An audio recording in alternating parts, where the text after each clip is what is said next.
If I'm going to be entirely honest, Fantastic Four, not something I'm super interested in, but, you know, I read that book about the history of Marvel Comics, so now I know that they're like the first family of Marvel, which, to be honest, is a thing I should have already known.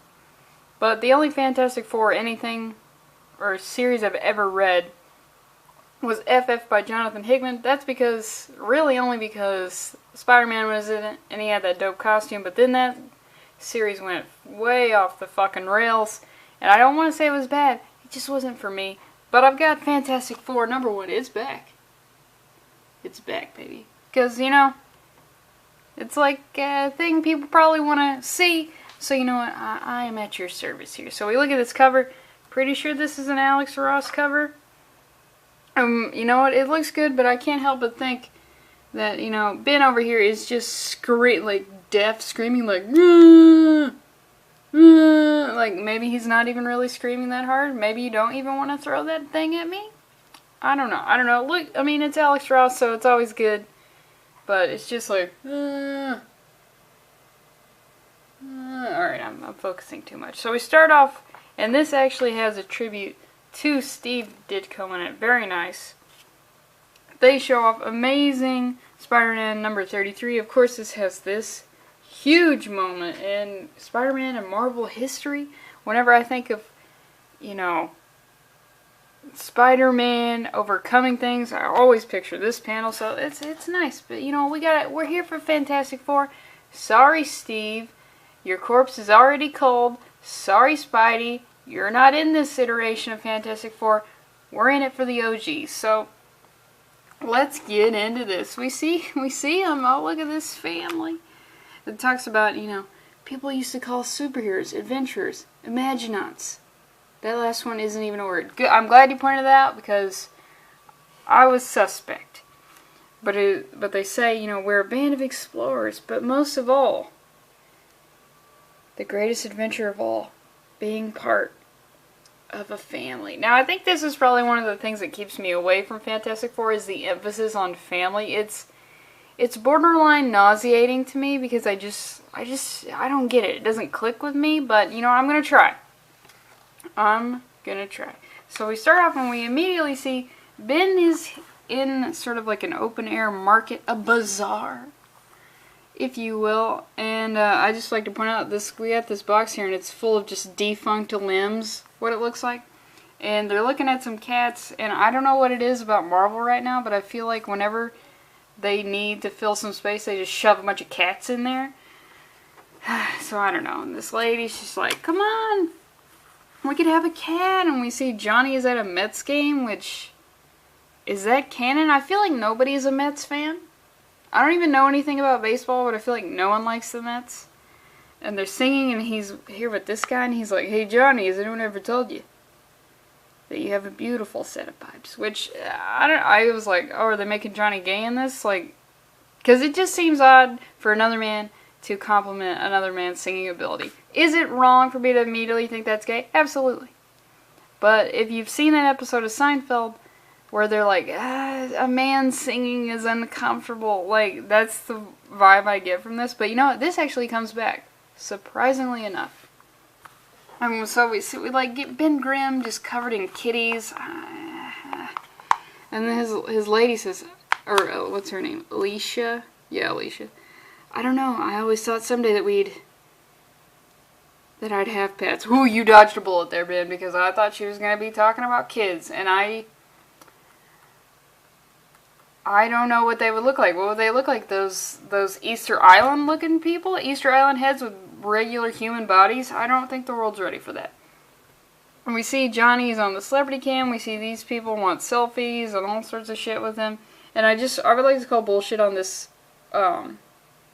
is this Rose Tico? I call bullshit on Rose Tico with a nose ring being at a baseball game of any kind. Unless it's for irony, then you gotta do it. And then this whole thing is what sets off the comic, is we see somebody shoots off a pyrotechnic that says Fantastic Four in the sky, and immediately everyone loses their goddamn minds. They're like, oh my god, this is happening right over Manhattan. And this guy's like, Johnny, Johnny's like, holy shit. Fantastic Four are back. I'm gonna ruin my shirt. Let's go. But you know what? This makes me realize that guys who do pyrotechnics or fireworks, they get a lot of power. And I don't think they realize how much power they have. Because look, this person just shot up Fantastic Four. Didn't say Fantastic Four is back. It's just like, hey, this is a thing that exists in our world. I'm just reminding everybody about a thing. A guy who is very skilled in pyrotechnics, he could just shoot up like bubonic plague back. And then that would just cause fucking pandemonium in the streets. Everyone's dead. I'm just saying we need to keep an eye on those guys. Because when you put a message in the sky, that it's got a lot of power. I'm not saying it's right, but they got a lot of power. And then Ben, he sits on a bench, and wait. Oh yeah, okay, I will show this. Ben, he sits on a bench, and he's like, I just want to pet my fucking kitties that we have now, and hold all the groceries, because I'm a man, and I'm not gonna make multiple trips. Like, what's up with the gatekeeping with the one trip from the car with the groceries?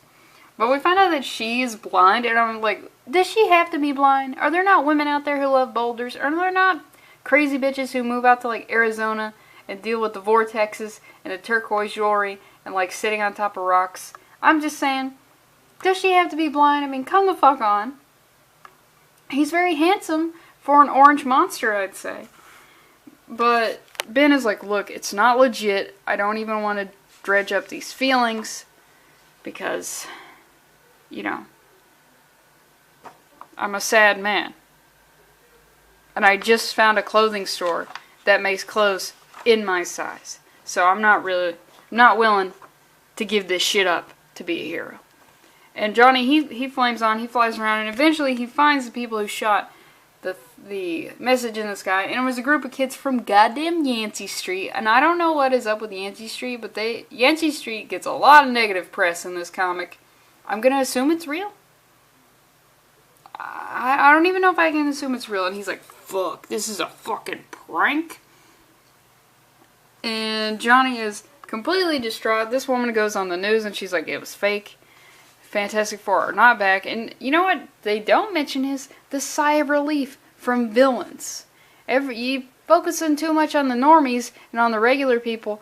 It's like, hey, muggers, they were like, oh, thank fucking Christ. I mean, Fantastic Four is a little bit above muggers, but I mean, if there's a mugging in their vicinity, they're going to stop that. So let's just take a moment to, you know, sympathize with the bad guys. Be like, oh, man, for a second there, I thought I was going to be mildly inconvenienced by the Fantastic Four coming back, but I'm not.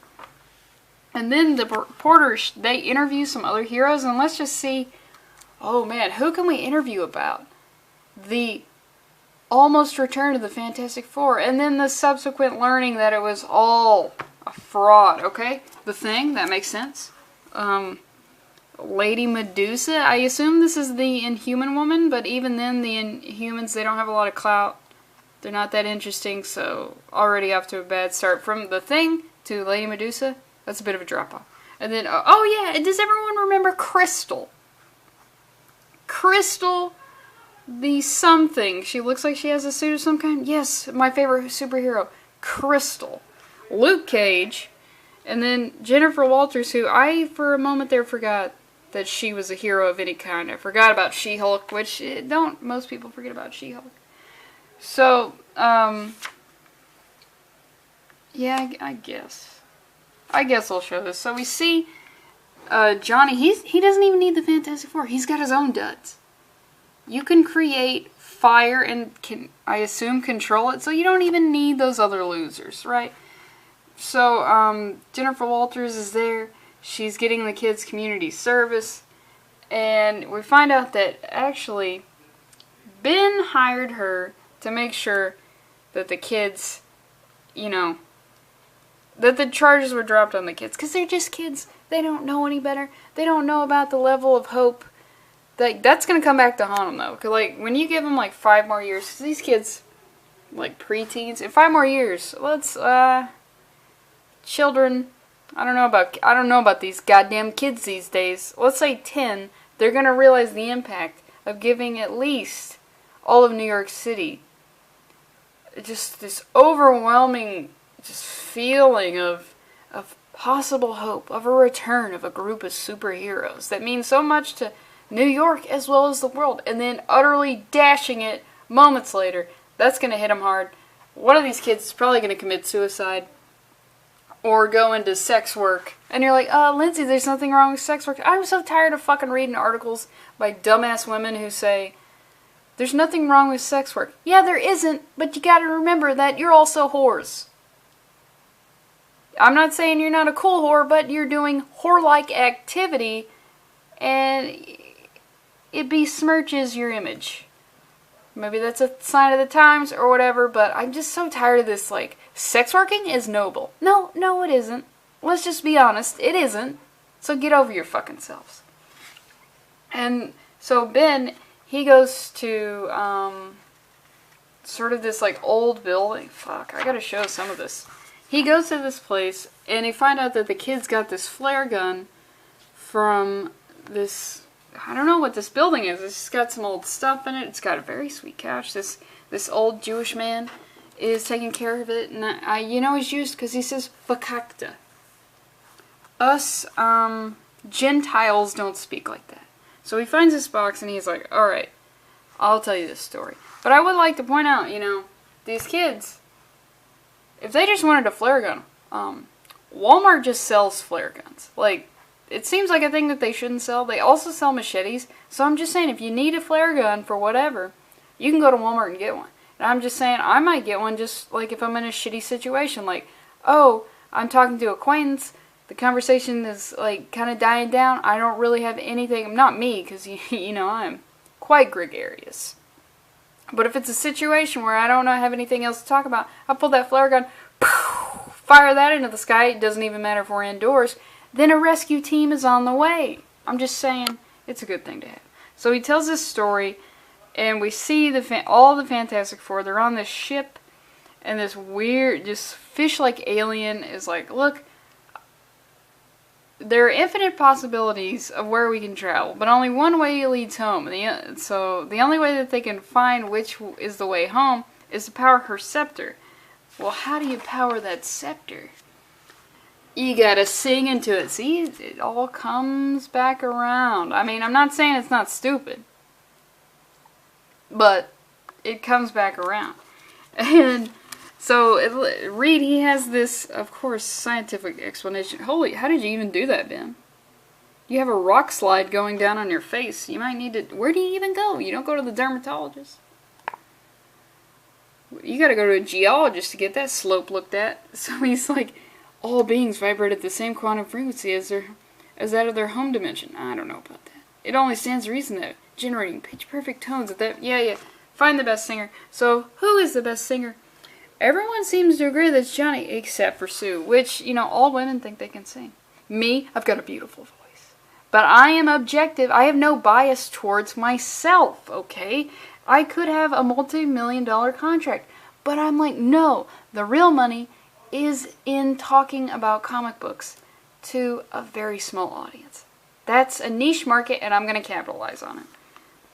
So Sue, she feels a little bit bad. She's asking Reed, she's like, I thought you loved my singing. He's like, yeah, but objectively, Johnny has the better voice. Reed, do you ever want to get laid, you crazy man?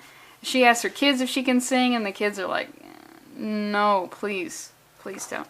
So you're like, what song is he gonna sing to get us all home? Dankeschön. Like, is that, the guy in Vegas sings this. He's in Mars Attacks. Tom Jones, is this his song? And then, doesn't Dankeschön mean thank you? So, I don't know. I feel like it's a weird choice for Johnny Storm to pick some old Ash Lounge singer song. Or maybe I'm wrong about the origins of it. So he sings that. He sings the whole song. Everybody gets home.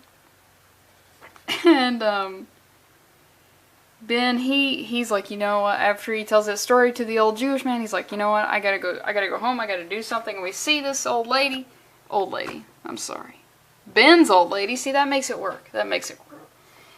He shows up to their apartment. They at least got 2 cats. It's like, wow, they're moving pretty fast. she opens the door and she immediately no one's there, so she starts touching down at like her waist level. It's like, lady, are you fondling the fucking UPS guy when he brings you packages? It's like, that's probably not a good look. Luckily, it was your rock boyfriend. Or should I say, rock fiance. And he says, Alicia Masters, will you? And she didn't let him finish. She said yes. Maybe he was going to say, hey, will you start wearing some dark sunglasses? Will you start wearing some cloth around the eye so people think you're some sort of ninja master? You being blind and not wearing any sort of headgear is unsettling, and I don't want to be seen in public with you. Ben Grimm doesn't want to be seen in public with a blind woman who doesn't even let the world immediately know she's blind. I mean, yeah, she's got the cane, but that could just be a fashion accessory. Fashion is fucking weird. But, I mean, but yeah, he was asking if you want to marry her. And she said, yeah, which, I don't know. I feel like a lot of their shared income, does she even have a job? A lot of their shared income is going to be spent on, reinforcing furniture. So later, Johnny, he swings by, and Ben, he's like, will you be my best man? And Johnny flips the fuck out. He doesn't want to be the best man. Who should be the best man? Reed. He literally gets dramatically upset about it, and I'm thinking, hey man, if you just don't want to be his best man, just don't be his best man. But if you're in a situation where someone wants you to be their best man and you don't want to, just flip out and say, no, this guy should be your best man. Not me, I'm not worth it. And then maybe you get out of it. I mean, how many people, is that a thing that happens where somebody wants you to be a best man and you're like, fuck. I don't know how often that comes up. And then eventually he cools down a little bit, whoa, and he's like, fuck, they're not back. Shit. This really means I have to be your best man. I don't want to. I don't like the ceremony. I don't like the tradition of marriage. I don't want to be tied down. I'm Johnny Storm. Then we see on this other planet, Reed and Sue are there, and it's been a minute, but is Reed incapable of growing a real beard? That's gotta suck. Like, imagine if in Castaway, Tom Hanks had a really splotchy beard. Maybe he does. I haven't seen that movie in a long time, but I feel like if a man is in a survival situation for at least a week, he should be coming back with a full beard, possibly hanging a foot down from his face. So this is disappointing, Reed. So what do? We see some reaction shots from New York, and they've sent a gigantic signal in the sky. Now this one's going to be a little bit harder for the kids to fake. But I feel like if they really wanted to raise the hopes of the entire world and then suddenly dash them, they could do it. Kids are evil. And they'll find a way. And then finally, we get a couple more pages. I think this is like an exercise issue of Latveria. I didn't even realize that the capital of Latveria was called Doomstadt, which is sinister as fuck. So we see this woman, she's breaking into Doom's castle. Dr. Doom, he's one of my favorite villains of all time. So I need to get in on some Fantastic Four because I need to see Doom doing what he does. This woman is breaking into Doom's castle and she's running in all sorts of Doom butts, but Doom is also back. And I gotta say, look, are these nipples or are these lug nuts? Jesus fucking Christ, Doom, those are glass cutters. So she starts talking to Doom, and he's like, leave this place, even though, even super scarred, I look, dangerous and sexy. And she's pleading with him, like, look, your people need you. And he's like, I've been a god, played at being a hero, and I was paid most handsomely for it. Oh, Doom. Here, I'll show you. This should put an end to it. Tell me, woman. Are you going to be reading Spider? Spider getting number 0. Some of these advertisements, their placement is silly. So she averts her eyes as quickly as possible from this goblin. She grabs a mask from one of the Doombots. She puts it on, and she's like, look, this is your true face, and how dare you make me look at your burn victim face? Not cool. I'm trying to help you. I'm trying to bring you back into prominence. But I mean, just because we need you doesn't mean I want to look at your disgusting face. He puts the face back on, and we get this great panel. There is the visage I was born with, the one fate would keep forcing upon me. But this is the face I chose. It's a good look. It's a good look. Metal with green. Fantastic. And we see the woman, she heads down in the street, she's rallying some people, and then we got some soldiers who are like, bitch, we instituted a curfew, and it's past curfew. And we solve all our problems with Eastern European bullets. And then Doom, he comes out of the sky. I mean, look at that.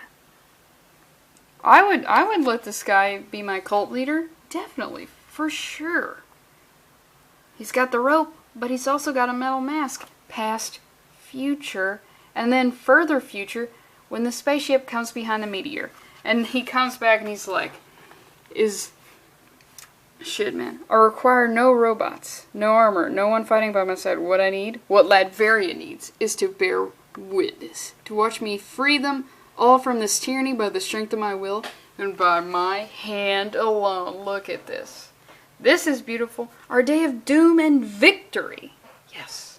So, I mean, if you're a Fantastic Four fan, what are your thoughts on this? Because I don't really have a big gauge on it. I mean, the whole front part of the issue, kind of silly with the cats and him getting married, but the part with Doom, I am into that.